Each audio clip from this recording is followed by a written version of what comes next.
The globalists are waiting for one final crisis to strike. What might that crisis be? If they could eliminate all the little banks in America where they just consolidate it down to the 6 big banks, then it's very easy to implement the digital currency or totalitarian control of the financial institutions, and there's really nothing we can do about it because our money has to be in their system. Welcome to Understanding the Times Radio with Jan Markell, Radio for the Remnant, brought to you by Olive Tree Ministries.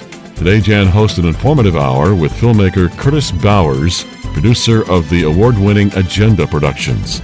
Life as we have known it has dramatically changed in the last 10 years, but that is a part of a 100-year agenda. Jan and Curtis discuss that this hour. Here is today's programming. The banks, I think the real goal as I look at this and all the things going on, the real goal is to set up where they can create the circumstances to eliminate small banks. Just get rid of all of them. COVID was key in eliminating small business. They hate small business. They hate competition. Remember, John D. Rockefeller said, competition is a sin. And so they want a communistic, totalitarian society where there is no competition. They have all power and no one competes for that. And they have all money and no one competes for that.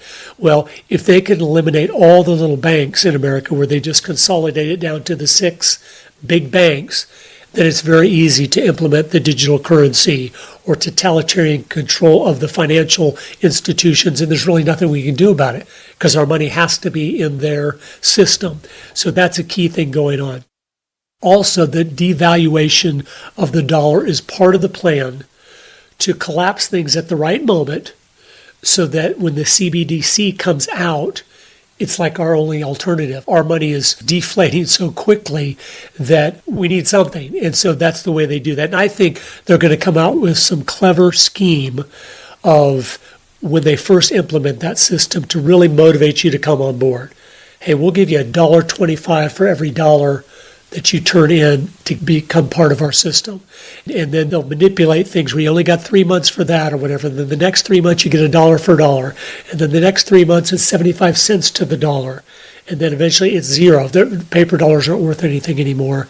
So you've lost your money if you haven't joined our system. Welcome to the program. That was the voice of my guest for the hour, Curtis Bowers. I've worked with Curtis, I think, almost a decade. We've carried his gripping twin-pack DVD Agenda and the companion Agenda 2, Masters of Deceit. Do you appreciate the tremendous freedom we have in America? It's no secret that the left, starting with a particular U.S. president, is trying to remove all freedoms from the American people. This is really nothing new, though I would have to say it is being intensified more than I thought I would see it in my lifetime. The communist agenda targeted America in the early 20th century, and it's been the goal of the radical left to turn this country to the ultimate left, turn it into a Marxist paradise, though none of those actually exist. And I believe that Curtis Bowers is perhaps the best at documenting and verifying all of this. He's been a watchman on the wall, sounding an alarm. Sometimes I have to wonder if more than just a few are even listening. So are there really revolutionaries in our midst? Absolutely. If you're in a blue state, as I am here in Minnesota, you're watching their godless wreckage daily. You are watching evil being celebrated, and you are standing on the sidelines watching good people, Christians and political conservatives, be marginalized and mocked on a daily basis. This is today's not just lunatic left, today's demonic left. We're going to touch briefly in the hour on the Tucker Carlson firing by Fox News, some other issues I think we've already referenced here, the banking issue. We'll touch on that briefly. You can learn a lot more at agendaweekly.com. Welcome, Curtis Bowers, back to the program. Thank you so much, Jan, for having me. I appreciate it. I want to start by looking back just a couple of years and consider some of the COVID wreckage. And you say COVID was the great leap forward. And I think what you mean is it changed voting laws. It hijacked confidence people had, for instance, in their doctors. I think it honored a shameful man, Anthony Fauci, and his cronies. But why don't you further expound on what exactly you mean when you say COVID was the great leap forward? Most of us on our side know, and I've heard you mention it many times, the other side, starting with Rahm Emanuel, where he let it out in the open, never let a good crisis go to waste. That was their philosophy. Whether it's a naturally occurring crisis or one they fabricated, they don't let it go to waste. They take people's suffering, they take people's bad position to come up with a solution that will give them more power. And COVID was the greatest thing ever. They accomplished more during the first year of COVID than they had in 20 years before that. That's what I mean by the great leap forward. It allowed them to be able to do things that if 6 months before COVID happened, I would have come on your show and said, Jan, I think the government's going to try to make us all shut down our churches and stuff. You would have laughed at me, and so would your audience. That would never happen in America. They couldn't do that. But then 6 months later, mandatory shutdown of the churches, of all businesses. It was this huge leap of totalitarian control that we had just never seen anything like in America before. So that's what I mean. They realized then, okay, when there's this big of crisis that we are making them so fearful of, they really will do whatever we tell them to do. They realize now that was a gold mine, and that's why I wouldn't be shocked if another one was coming in the near future. You suggest that current revolutionaries in power have arrived at the critical moment in their war on America, and then you say they believe only one more major crisis is necessary to achieve their quest for absolute power. Do you have any thought on what the next major crisis might be? There's so many things circulating out there. The potential for China to do something, the potential for Russia to finally get fed up with our war against them in the Ukraine and retaliate. There's so many things, but I've always carefully tried to watch and listen to them. What are they saying might be coming in the future? Because so often they telegraph to us ahead of time what's going to be happening. Like Fauci in January of 2017 told President Trump, you will have a pandemic during your presidency. I think, why would they say that? Because then when it happens, we're going to go, how'd you know that? But they think of it the opposite way around. They think when it happens, they can say, we told you this was bound to happen soon. This is just overdue. Well, in October of last year, Bill Gates had another pandemic preparedness conference. At the conference, it talked about the pandemic of 2025 and how it's going to be a virus, unlike COVID, that's mainly going to cause fatalities in young people. And we just need to be prepared for that. And I listened to the conference. I was like, so that's your plan. And it makes sense to me, Jan, because the amount of ground they were able to cover with COVID is unmatched in every little scheme they've ever had against us in 100 years. So for them to do another one makes total sense. But how strategic. COVID primarily affected people that were very old, past the age of average life expectancy. And so they knew that's not as fearful to people. But if something is affecting the children, that makes everybody scared because you don't want to see your children or grandchildren dying. So I thought, I bet you that's what it is. I do not know that. I'm not saying that's what it is, but I know they've been so effective at always telegraphing, just like in October of 2019, when they had Event 201, which you have talked about many times, where they have this coronavirus pandemic preparedness thing. And then sure enough, a couple months later, it's happening all over the world. You realize they really do telegraph because they need all their people to be on the same page to make the response they want it to be. They want to control the solution to the problem so they can take huge steps forward. I think there's a good chance it could be something like that. The thing that has really startled me more recently here is, number one, the corruption in the judiciary, but also the weaponization of government. I want to play a clip here. It's actually produced by CBN, and they did an excellent summary of some of the threats to democracy that our judiciary is. And then I want to come back and ask you, how is this a part of the system, and that is the system of infiltration?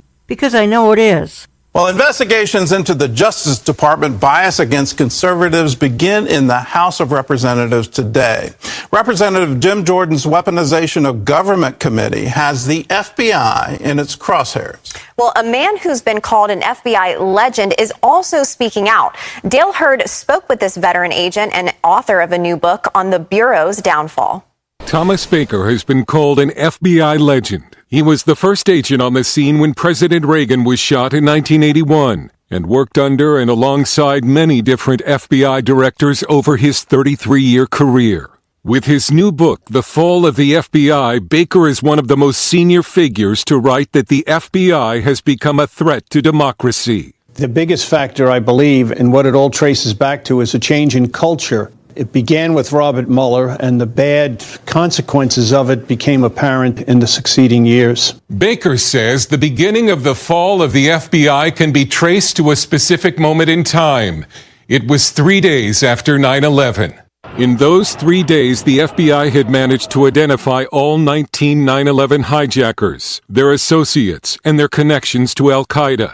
It was remarkable police work, and FBI Director Robert Mueller was expecting to hear praise when he informed President George W. Bush. And instead, George Bush dismissively said to him, "I don't care about any of that. I just want to know how you're going to prevent the next one." Mueller was humiliated. He resolved after that encounter to change the FBI from a law enforcement organization to a domestic intelligence organization. Then, just weeks later, Congress passed the USA Patriot Act. Along with the Foreign Intelligence Surveillance Act, or FISA, these tools intended to fight terrorism would be used against American citizens. Conservatives, pro-life Christians, and even school parents have become targets of the FBI. House Judiciary Committee Chairman Jim Jordan says he's been contacted by dozens of FBI whistleblowers, and he's vowing to expose FBI corruption. We had a Department of Justice that treated moms and dads as terrorists. You got the FBI that paid Twitter $3 million to censor conservative viewpoints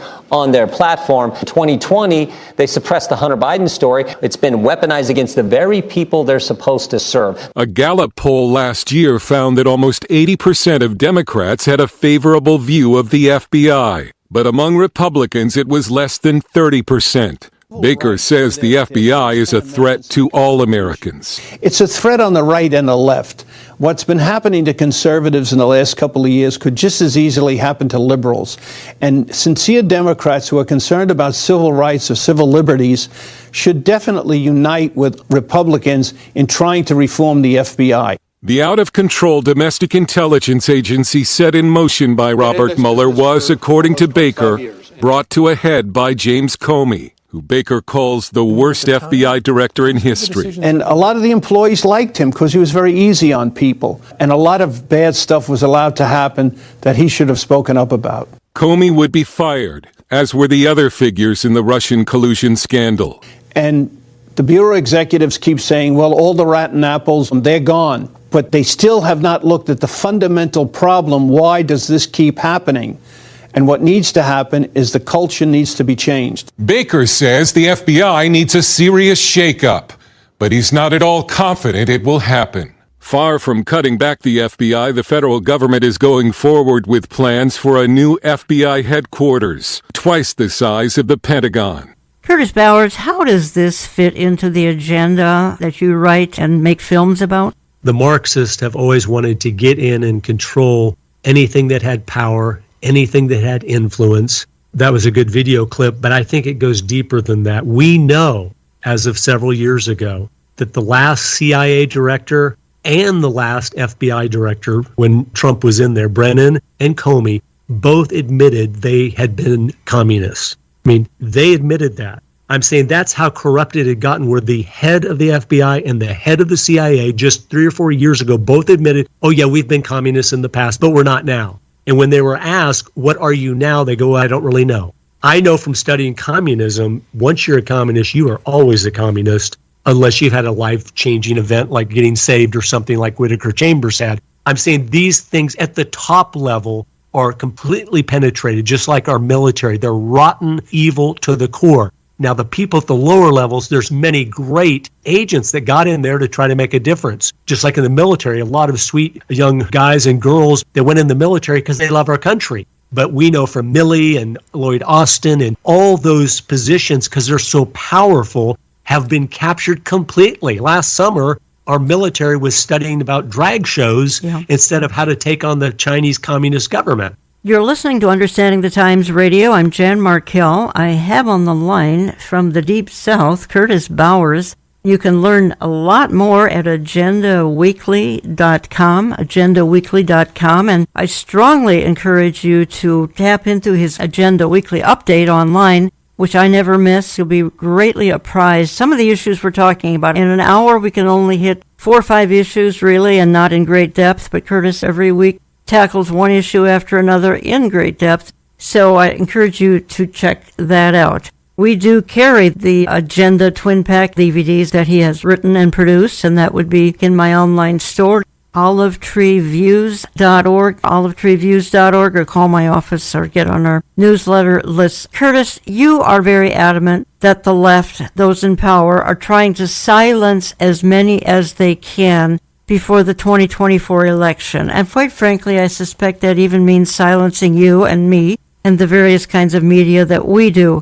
Bully politics in our country is now at a different level than I ever expected to see it. You were quite outspoken about the Tucker Carlson firing, which I feel was a fatal mistake on the part of Fox News, and you and I both know they were heading left anyway, but there are still some commentators on there that are very solid conservative people. You have just plain advised folks to move away from Fox. Why don't you explain that? Yes, there might be a few other ones that are okay, but when they do that, they pretend to be this conservative alternative. And then their number one person that's actually addressing the issues, hitting the topics so hard, and is having an education himself. You can see him growing over the last couple of years as he starts to pull back the curtain further and further. And they get rid of him. Then you realize they need to pay for doing that. And we need to turn this into a great blessing to our side. And what I mean by that is if we send our people, instead of to Fox News where you're getting half and half, to so many different independent people, like your show, like Agenda Weekly,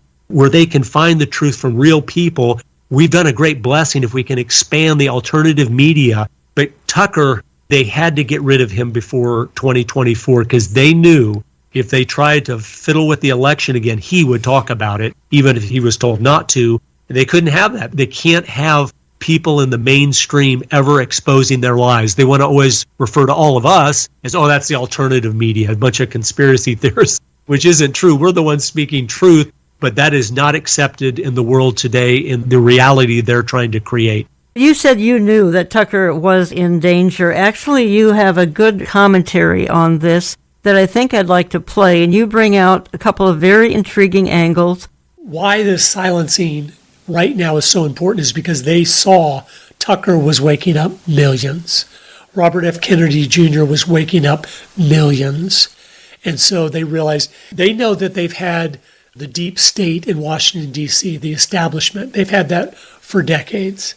They've had the intelligence community for decades. They've had the military for decades. One thing they haven't had sure control over is the elected officials that come and go every 2 or 4 or 6 years. If they can accomplish this, now they've rigged the 3rd election in a row. They know, okay, now we don't have to worry about federal elections anymore because we've got control of that, and we're going to keep changing all the voting laws where it makes it so easy for anyone to vote as many times as they want to. And then if they can get the illegals to vote, where it's 10 million more votes for them, then they know, oh, we can't lose. And that's when there's no more Mr. Nice Guy, because they know, okay, now we don't have to pretend to care about what the other side thinks. But some of the reasons why Tucker was fired, I just want to briefly hit on a few things. He, of course, was hitting and attacking Big Pharma. You can't do that. He was exposing the lies of January 6th. He can't do that. I don't know if you know this or not, but in February of this year, BlackRock, they took over 15% more of Fox News. So they were behind the scenes realized, okay, we need to get more control so we have more power in deciding what they're going to do. So I think they're even going to eliminate many of the moderate conservatives.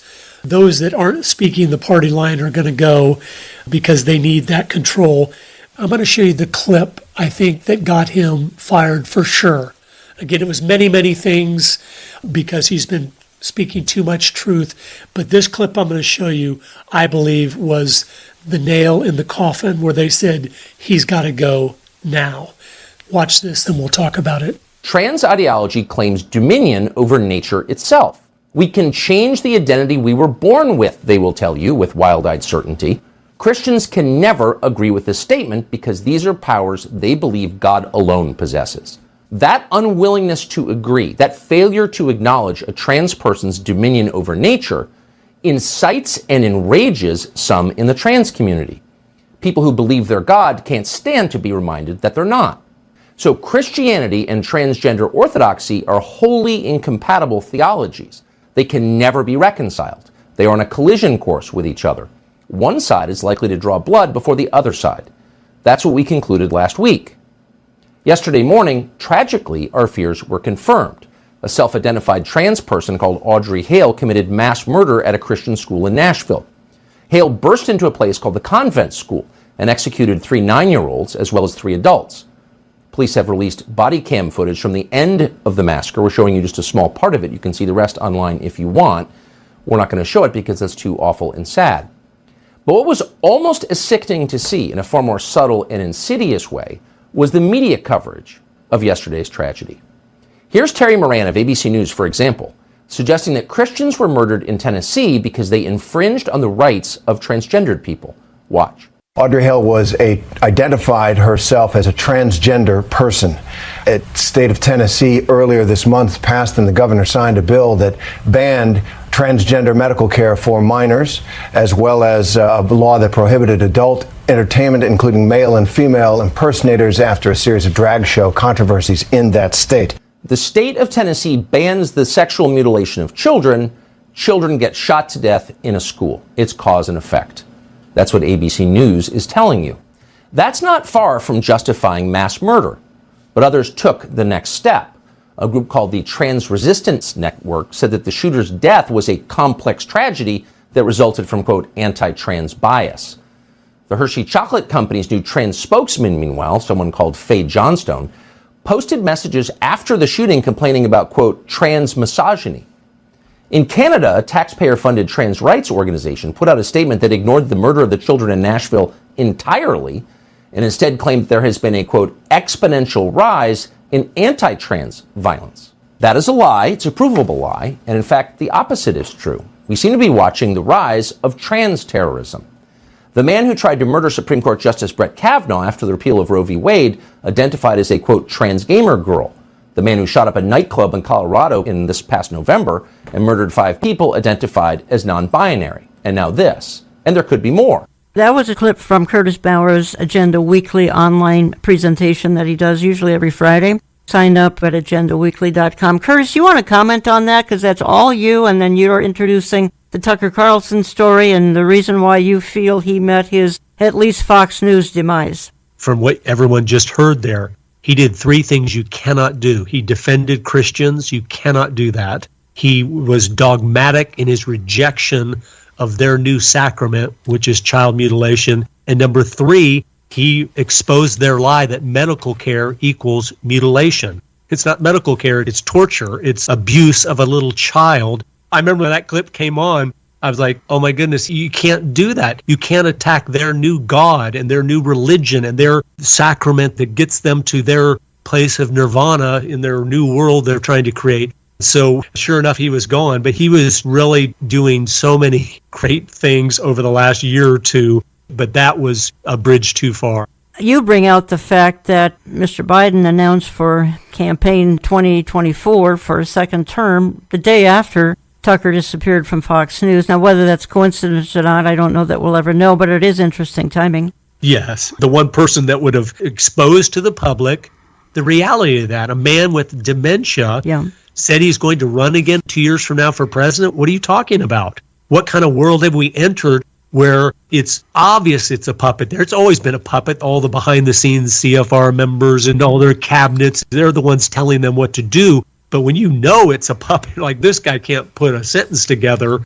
he doesn't even know where he is most of the time, it's mocking the American people is what it's doing. Giving you a heads up here, folks, because I had Michelle Bachmann on the program a few weeks ago, and she was going to go to Geneva to the World Health Organization. Let me just give you an update, because the efforts of the World Health Assembly in Geneva, Switzerland, this was the end of May, and the efforts there were to transfer national sovereignty through health care to the World Health Organization. And Michelle was present in Geneva praying against this outrage. And this is just one more step towards global government, what the efforts that went on in Geneva, and to one of the most corrupt outfits on earth, the World Health Organization. So the implications here are legion. The attendees voted to make the official vote on this effort happen in May of 2024. Not one of the dozens of nations attending objected to all of this, not even America.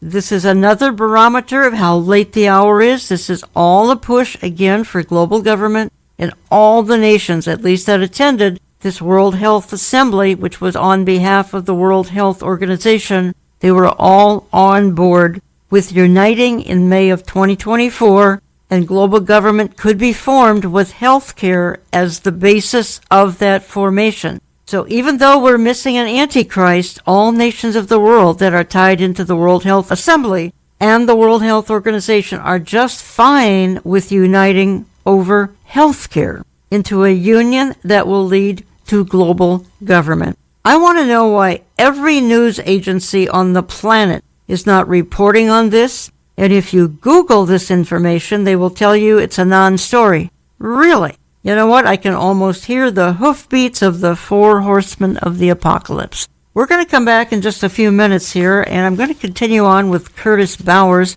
A lot more yet to talk about. We opened the program with a tease on the banks. Where is the banking crisis going? Do we have a banking crisis? I maintain we do. We'll talk a little bit more about that in just a minute or two. Don't go away. We hope you'll stay in touch with us online through olivetreeviews.org. That's olivetreeviews.org. You can call us Central Time at 763-559-4444. That's 763-559-4444. Write us through the mail at Olive Tree Ministries and Jan Markell, Post Office Box 1452, Maple Grove, Minnesota 55311. That's Post Office Box 1452, Maple Grove, Minnesota 55311. All gifts are tax deductible. In this age of fake news and false teaching, thank you for trusting Understanding the Times Radio and Olive Tree Ministries. We have entered our 22nd year of broadcasting Understanding the Times Radio, and now are heard on almost 1,000 stations and electronic outlets. Thank you for partnering with us. We are in a critical time for believers, as we are clearly called to be watchmen on the wall in these last days. We can't thank you enough for trusting this ministry and for investing financially and prayerfully. If we have been a blessing to you, why not tell 5 people that they should tune into Understanding the Times Radio for news, views, and truths? If you don't know which station to listen to, listen on our website, olivetreeviews.org. That's olivetreeviews.org, and then go to radio. We have years of programming posted there in both audio and video format. The rest of 2023 is promising to be a challenging year, so stay tuned and always look up. He is coming soon.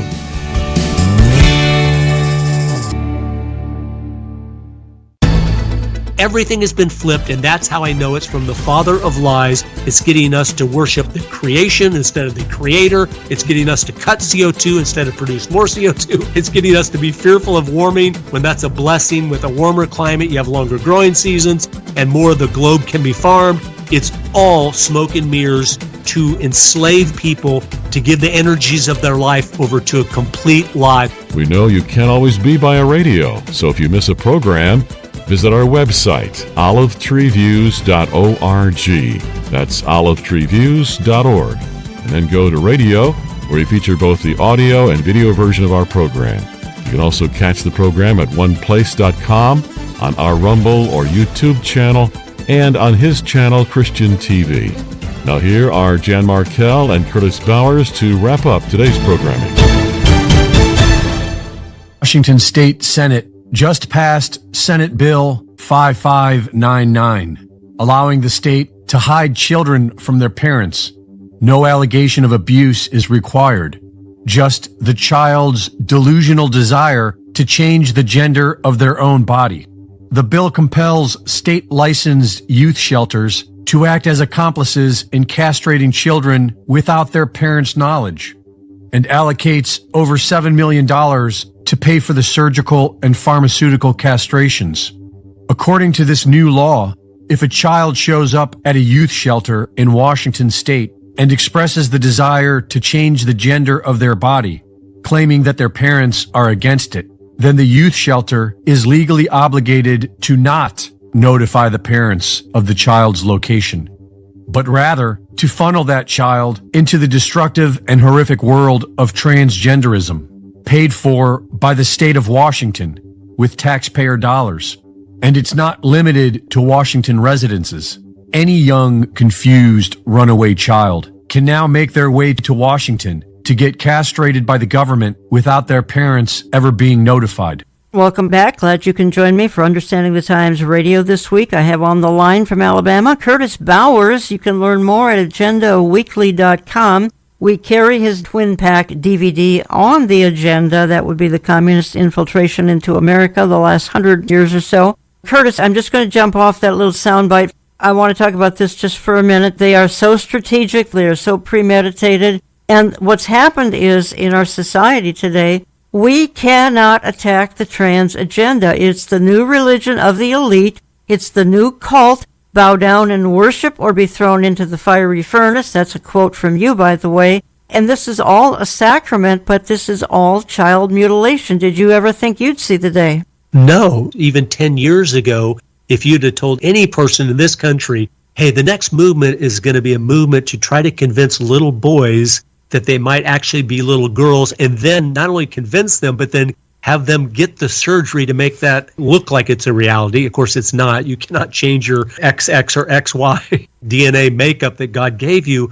It's beyond shocking. But here's a key thing it is, Jan. Of course, it's satanic. Anything that would try to mutilate a child is so wicked. But it is preparing the ground and the psyche of a nation to accept transhumanism. It is the stepping stone where then not only have we broken down, no, there's not just male and female, there is all these other possibilities that man can be if he just chooses to be that. And it's just rebellion against the book of Genesis in every level, but it's a stepping stone. It's going to get far worse. You say that we're coming down the home stretch. They see 2030 and they have much ground to gain by that time. What is your reference here to 2030? 2030, of course, is the Great Reset with World Economic Forum, and you'll own nothing and you'll be happy. All their goals that they've set for totalitarian control, where all private property has been abolished. The United States of America is no longer the leading superpower of the world. But I think the trans movement is to destroy the children, of course. That's why it's satanic. But it's to make Christianity against the law. Because they're going to say, if you tell that child they're really a little boy or girl, that's a hate crime. You're going to jail. If you share the gospel with them and tell them they're a sinner and in need of a savior, you're going to jail. And we see this stuff already going on in Canada. It's already going on in Europe, as you know, Jan, where people praying over there silently outside of an abortion clinic, you're going to prison. And they're so powerful, as we've already seen. You go against them, you are snuffed out instantly. But it's to silence Christianity is what I believe the end game of this thing is. Interesting. Perhaps it's God's judgment against the Western world for embracing all of this as well. I opened the entire program, Curtis, with a clip about you actually talking about the banking crisis, because we're heading towards CBDC, central bank digital currency. The banks, their goal is to set up where they can create circumstances to eliminate small banks, and that's what that opening clip of you was stating. First, small business, which happened a lot during COVID, and then eliminate the small banks, and bring them down to 6 big banks, and then digital currency. Talk to me about this for a minute or two. Again, as I might have said in opening the program, every listener has an interest in this topic. Because we all have to have money, the way the world works, to provide for our families, to get the things that we need to survive. So it's vital. That's why it's so deadly if they can get control of that one thing you have to survive. They're setting up for the CBDCs. And if people don't know what that is, it's a digital currency that would be put out by our Federal Reserve. And so slowly their goal is, get everybody used to using it. And a lot of you might say, well, we already kind of use digital currency with our credit card. Yes, we do, but you still have cash in your pocket. If you want to buy something, if you want to give someone a donation, you still have the freedom to spend your money how you want to, and privately if you want to, where you might want to buy something like, I don't want everyone in the world to know I just bought that. So once the digital currencies are implemented, and if they can weed out the small banks, then when you get paid, it's in the digital currency. Your money is in that currency, and so they can decide, and this is not me saying this, if you read their own articles and speeches, they talk about we need it where we can control it so people only buy the things they should, like to help the environment. If you already had a hamburger today to eat, it will not let you buy another hamburger because that's too much CO2 emissions on the environment. So it would dictate what you can buy, when you can buy it, how you can buy it. And then what we saw in Canada a year ago with the Freedom Convoy, these truckers, all of a sudden their bank accounts were seized because they just were at a peaceful protest saying, hey, we think these COVID restrictions are ridiculous. And they're like, oh, you do? Okay, you're in trouble. So we've already seen how easily it is to abuse people when you have control of their bank account. But if this CBDC digital currency is allowed to move forward, then they'll have that kind of control of all of us all the time. There's no way to buy something they don't want you to buy, and then they can delete it. If you're like, oh, remember PayPal had a thing, they're going to create a $2,500 fine if you said something they didn't like that was a misinformation. It hurt them terribly, but it shows their mindset. If they could do that, they would do that. So that's why this is something that we have to refuse to use. We have to go back to bartering if we needed to, if it comes out and they don't give us an alternative. And we need to get creative, which we will, because we have had a history of being free. So there'll be many people coming out with creative solutions, and we need to use those. I have an article in front of me from Prophecy Newswatch, headline, Conservatives Face Dangerous New Trend for Speaking Out, Becoming Debanked. Let me read 2 paragraphs. J.P. Morgan Chase and Company have been accused by 19 Republican states of debanking, in other words, the involuntary cancellation of bank accounts, members of conservative or religious groups with rising frequency. Clients associated with conservative or religious beliefs are reporting being expelled from financial institutions, including Sam Brownback, former U.S. Ambassador for Religious Freedom and current head of the nonprofit National Committee for Religious Freedom. And Brownback comments here, we've just heard of way too many groups and entities, particularly religious associated ones, that have been canceled by their providers, and we want to start seeing some of these cases investigated. I think I'll stop there, Curtis, and get your thoughts on this. That's where the future's heading. Mike Lindell from Minnesota there with MyPillow. Years ago, they said, nope, you can't have a bank account anymore. No, they're not playing games anymore. I think for so long we've always thought of this as their side and our side, and we both love our country, and we're both wanting to go in the generally same direction. And my movies and what you've been talking about for years tells us, no, it's not that way anymore. One side has been completely hijacked and the other side partially hijacked to work for an agenda that no American's interested in and that is to the detriment of every American. Once there's digital currency, they just turn it off. And you have, that's not fair. Well, yeah, good luck getting your money back. That's why, again, this is just a huge issue at the forefront. You need to be educated about and educate others to just say no when it comes to digital currencies, because we will lose our freedoms like we never have before when they can penalize you by taking money out of your private bank account if you say something they don't like. How does all of this, including the banking situation, the Tucker Carlson fiasco, for lack of a better word, how does it fit into the agenda? In other words, you've documented the agenda in this 2 DVD set that we carry, which is the communist infiltration into America since about 1920 or so. But how does what we're talking about here, the banking crisis, even fit into that agenda? It's key because, like we were talking about, the money has so much power. It's so necessary for life. They've slowly, since the 1920s and 30s with Antonio Gramsci, they say we need to march our way through the institutions of influence so we can use them to change the American people from within and get more power and control. That's why all the policies they've put forward for the most part over the last 100 years have slowly taken more and more of our freedoms, have slowly created more and more dependency, have slowly made us less capable as a people, less intelligent, less prepared to live a successful, meaningful life. if we can then stop those that are still productive, even though we've tried to tax them to death, we've tried to regulate them to death, but they're still so prosperous because they're free. If we can just smash them down, then we will have eliminated all opposition into silence. And then we can march forward into this beautiful World Economic Forum utopia. Right. That's what I think it is. It's just one of the areas they've been going after everything possible to do it. I'm going to play one more clip and have us discuss it for a moment or two, and that would be election integrity, because I think you and I feel pretty strongly that the left is getting ready to hijack our 2024 election. This is actually K.T. McFarland talking about this very topic. We now have black and white evidence that the FBI interfered in the 2016 election. And then when they failed to get their candidate elected, Hillary Clinton, then they just set out to destroy the Trump administration. So then go up to 2020. It was the CIA this time that got involved in the 2020 election with those 51 former intel agents who talked about the Hunter Biden laptop as total Russian disinformation. So they've gotten away with it for 2 elections. They're for sure going to get away with it, try to get away with it in 24, right? Because there's no consequence.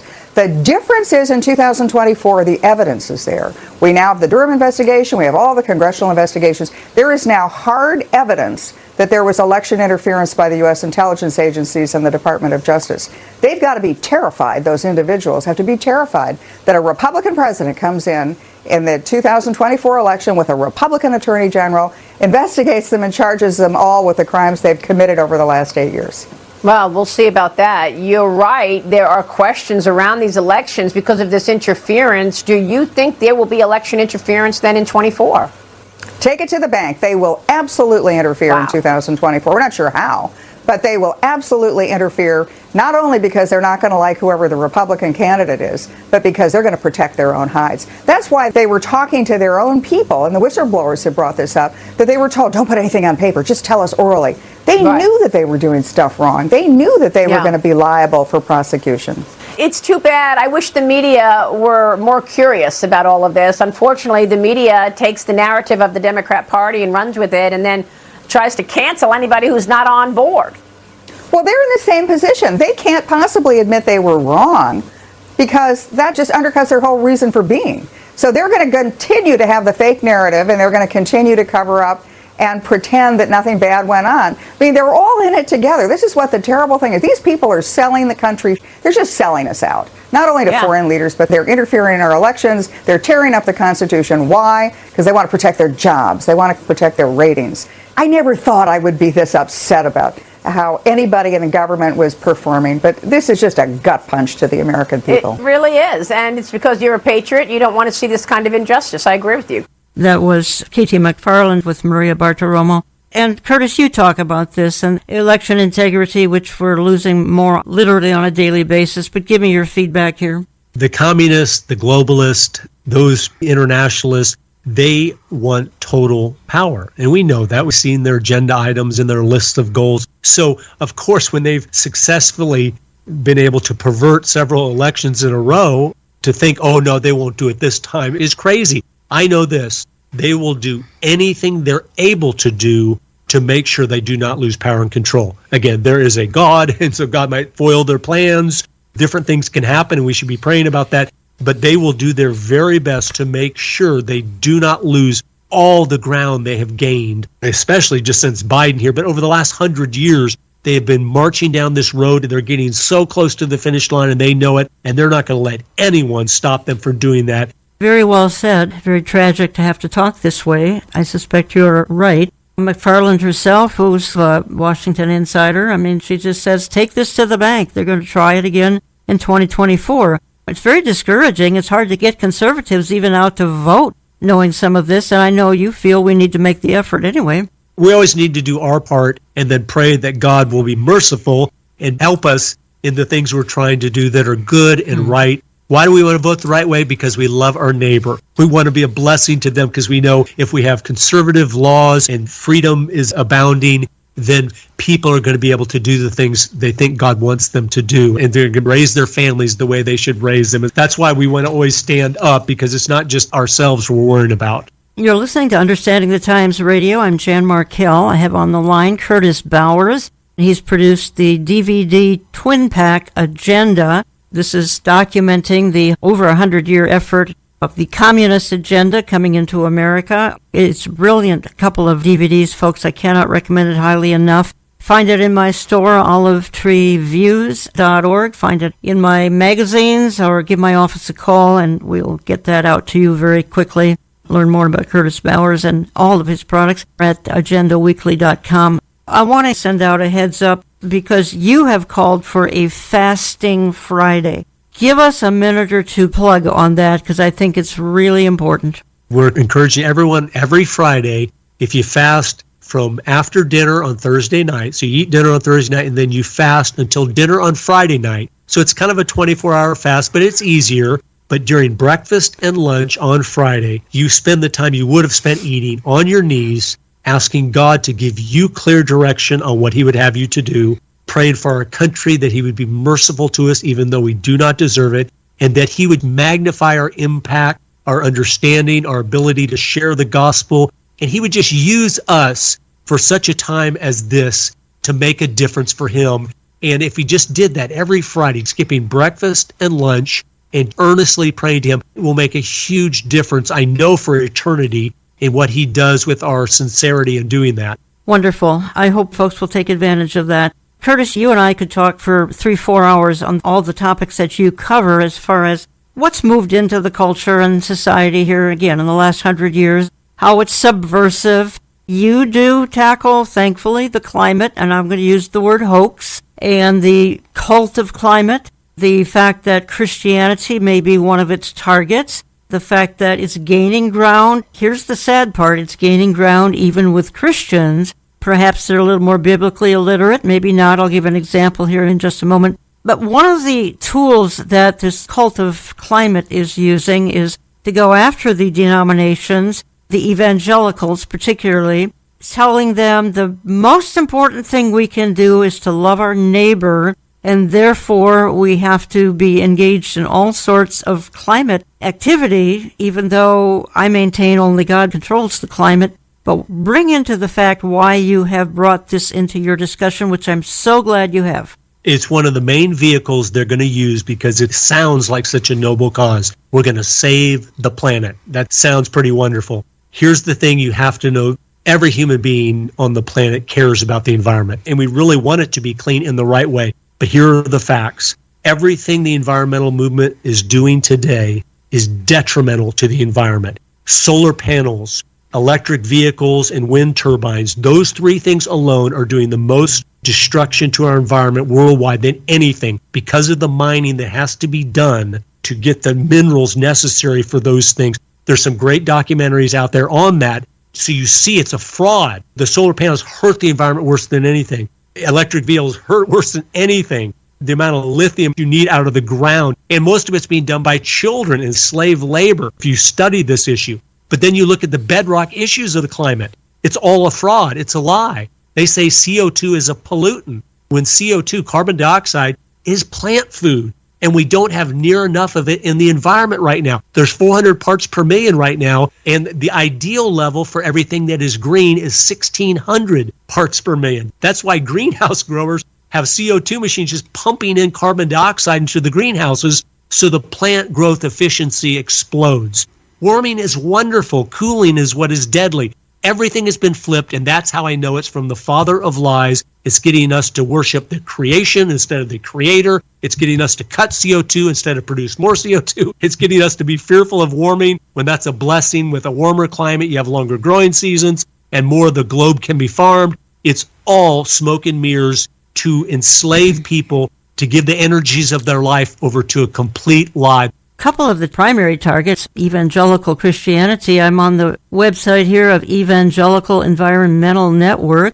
Recently, they say, the city of New York made the groundbreaking decision to ban gas stoves in new buildings beginning in 2030. While some may view this as a radical step, again, folks, this is the Evangelical Environmental Network. Many American families are already choosing alternatives to gas appliances in their kitchens as they learn about the potential health risks gas stoves may pose to their families. As evangelical Christians, we care about these possible harms to our children and communities, as well as the impact of gas stoves on God's creation. By switching out outdated and wasteful appliances, we can also reduce our contribution to methane pollution, which harms our neighbors and drives dangerous climate change. And then, National Association of Evangelicals. I'm not saying National Council of Churches, okay? National Association of Evangelicals. They state record-breaking heat waves, widespread forest fires, and other extreme weather events capture our attention while the environment affects us all. The most profound impacts are on those in poverty. And then they promote Loving the Least of These, Addressing a Changing Environment, which is a book. It's an updated report showing how climate change impacts the world's most vulnerable. Curtis, doesn't that make it sound more sanctified the way they're stating here? Yes, and it'd be nice if any of that was true, but it's not. The amount of poor little black children that die in Africa each year because of current environmental policies is estimated between 5 and 10 million. Because they're not allowed to have electricity. They're not allowed to build power plants because it might hurt the environment. So they don't have refrigeration in their homes. They don't have water because they don't have pumps. So they got to spend all day walking to get a little thing of water to drink, and it's dirty water. It is a satanic agenda that Satan has carefully crafted to make it appealing, if it's sold right, to every group that's out there, because we all do care about the earth. Absolutely. I'm not knocking that. Same here. I love hiking and I love water, but this is not about that. They're telling you it is, but it's a bait and switch for power and control. They want to cut the production of energy, not to save the planet, but to create poverty so no one can afford electricity because it's so expensive, and so they're in control of those people. They want to control the water system. They want to eliminate the food production, which means millions are going to starve. All these policies are the most evil thing you could do to your neighbor is to help implement them. The earth is doing just fine. God designed it to be so resilient, and it was made just for us. It's amazing, especially if you look at all the countries that are free, how clean they are. You go to any communist country, any socialist country, you look how they're pillaging the environment, like in China and different countries that are not free. Those governments could care less about the environment. But America has been doing nothing but getting cleaner and cleaner for 50 years now because we had the money to do it. They're creating poverty, and poor people could care less about the environment. They're worried about what they're going to eat today. So it's going to create more pollution as they make everyone go into this state of dependence on them. Learn more about Curtis Bowers at his website, agendaweekly.com, and do sign up to get his weekly agenda update online only. Curtis, thank you for all you do. I can't thank you enough for the truth teller that you are. It's hard to talk about the things we've talked about this hour. It sounds a bit negative. It is a part of an agenda, which I'm so thankful you have documented the agenda. But it's a tough agenda even to talk about. And here's just a couple things that I just want to encourage people with. Please. Okay, all of you listening, some of you maybe have been sober. There's some important things going on. I might need to be a part of the solution to the problem. You need 7 things real quick. Number 1, you need to be praying sincerely about what's going on in the world, about what's happening to our country, about your neighbors. You need to share the gospel. We need much more time in prayer talking to the Creator. What would you have me do? Number 2, you need to be prepared. This world is so uncertain now. We learned that from COVID. All the people we used to tease, the preppers, we found out, hey, that's not all that dumb. I would be prepared. Have a couple months of food and medicine in your home, knowing that the future is uncertain, like the Bible tells us. If you're prepared and your neighbor's not, you might be able to be a blessing to them if something does happen. 3, separate yourself out, if possible, a little more rural, out of the big congested city areas. But it also means, like the Bible talks about, being separate. Get away from the things that are not a good influence on you, that are not encouraging you to love the Lord with all your heart, mind, and strength. Separate out from those things so you'll be more equipped and more prepared and closer to the Lord to do what He'd have you to do. Number 4, you need to share the gospel. You cannot have the hope that is within you and not tell your friends about that and your coworkers. You need to build up the courage, pray for the courage, but then do it. Just say, let me tell you what God's done in my life. That can be the greatest blessing that you can ever do to anybody. Number 5, you need to influence others with the truth. You need to turn people on to Jan Markell's show. Maybe other friends go, oh, I always hear you talking about what's going on. Say, hey, why don't you tune in on Saturday at this time and listen, and trying to get people to truth. Because when you see the truth, then it's easier to expose the lies, and it sets people free. Number 6, we need to all work in building alternative systems. As we see, they want totalitarian control. We need to make sure we're not dependent on them. Get out of the big banks. have your money in your local bank right there where you know the guy and he knows you and you have a relationship. And then we can come up with solutions as different things happen in the future. And then number 7, establish like-minded relationships. Find people at your church, at your work, in your neighborhood that do understand the times. They do care about what's going on. They do love the Lord. And take the time to meet together once a month, get to know them, talk about what's going on and things maybe each of you can bless each other in. But we just need to get back to the old days where we knew our neighbor, we loved our neighbor, and we looked after our neighbor and each other. It builds such strength and unity at the local level. So maybe the federal government's going off the deep end, but at our local level, we are free, we're independent, and we are self-sufficient in the things that we need. Then I have one homework assignment for everybody. Tonight, go open your Bible and read Psalm 37. That's what I do when I'm overwhelmed by the evil in the world. It is such a blessing. It will comfort your heart, and you'll love it. What a great conclusion to this hour, folks, and I'm completely out of time. I want to thank you for listening. We'll talk to you again next week. Mighty to say, you are the love song. Contact us through our website, olivetreeviews.org. That's olivetreeviews.org. Call us Central Time at 763-559-4444. That's 763-559-4444. We get our mail when you write to Olive Tree Ministries and Jan Markell, Box 1452, Maple Grove, Minnesota, 55311. That's Box 1452, Maple Grove, Minnesota, 55311. All gifts are tax deductible. Be encouraged. God remains on the throne. Prayer changes things. God watches over the sparrow and cares for you even more. But as we watch troubling things in the world and the church, know that God allows all of these events to transpire so that everything can fall into place.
Bye.